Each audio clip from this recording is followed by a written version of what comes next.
In today's video, I'm going to show you how to easily sort a table in Microsoft Word. If you're working with data in Word, sorting can help make things more organized and easier to read. Additionally, this option is very important for easily and efficiently presenting results and any other data. First, open your document with the table you want to sort. In this example, I have a table with 2 columns, name and points. We'll be sorting the data by these columns.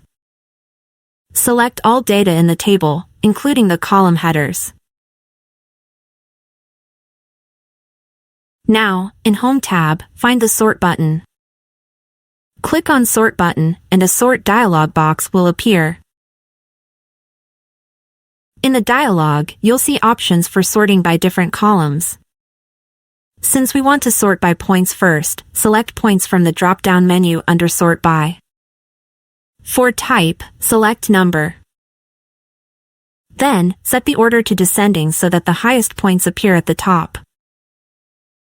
Now, let's add a secondary sort to organize names alphabetically in case any scores are the same.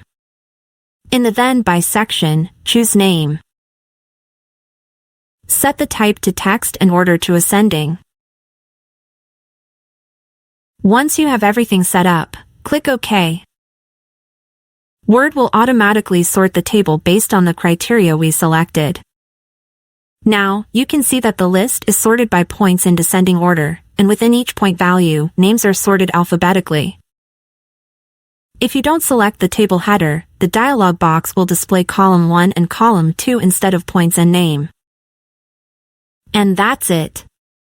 You now know how to sort a table in Microsoft Word by multiple columns. This is a quick and easy way to keep your data organized and readable.